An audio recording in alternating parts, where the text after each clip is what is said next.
আসসালামু আলাইকুম ওয়া রাহমাতুল্লাহি ওয়া বারাকাতুহু। কেমন আছেন আমার আদরের কলিজার টুকরা আপুরা? সবাই ভালো থাকুন ও সুস্থ থাকুন। সবসময় আল্লাহর কাছে এই দোয়া ও কামনা করি এবং আপনাদের দোয়া আশীর্বাদে আমিও ভালো আছি আলহামদুলিল্লাহ। আল্লাহর কাছে শুকরিয়া জানাচ্ছি। তো আজকে আমি আপনাদের সামনে হাজির হয়েছি বড় কচু ডাঁটা। দেখুন, এটা হলো বড় কচু। সেই বড় কচু ডাঁটা আমি আজকে রান্না করব। তো আমি এই পাতিলে ইলিশ মাছের ঝোল আছে আর একটা ইলিশ মাছের টুকরা আমি ভেঙে দিয়েছি। তো এটা আমি দেখাচ্ছি না ক্যামেরায়, যেহেতু নিচে পড়ে গেছে, একদম নিচে আছে ডাঁটাগুলার।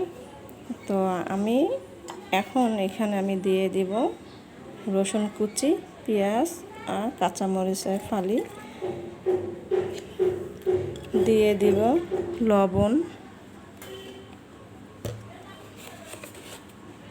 পরিমাণ মতো লবণ দিয়ে দিচ্ছি। তারপরে দিয়ে দেবো এখন হলুদ গুঁড়ো,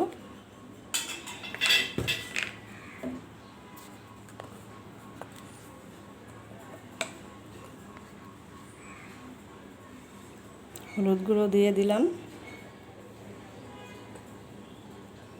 দিয়ে দেব একটু ধনিয়ার গুঁড়ো।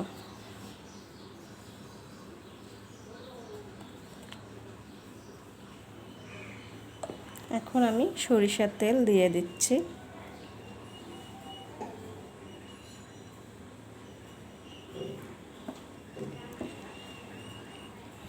আমি চুলাতে বসিয়ে দেব। আমি এখানে একটু গুঁড়া মরিচও দিয়ে দেব।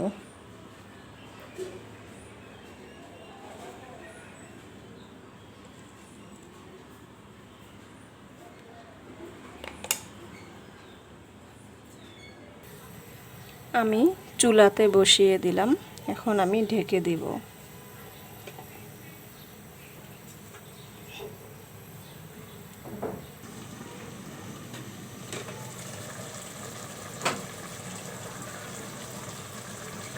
কচুর ডাঁটাগুলো একদম মিলে গেছে, সিদ্ধ এখনো হয়নি, আরও একটু সময় লাগবে।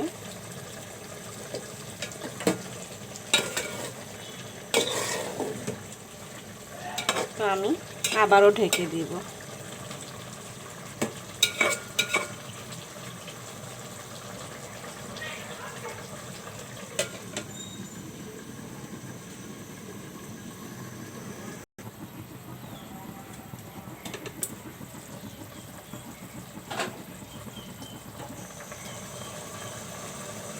তো কচুর ডাঁটার তরকারি হয়ে গেল, আমি এখন নামিয়ে নেব।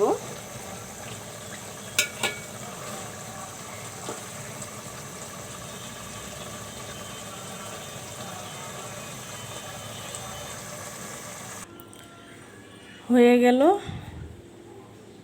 কচুর ডাঁটা রান্না।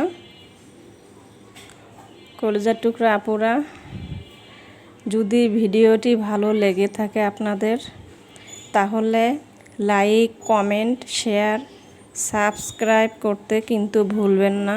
অবশ্যই দিবেন, শেয়ার করবেন বেশি বেশি করে এবং সাবস্ক্রাইব করবেন।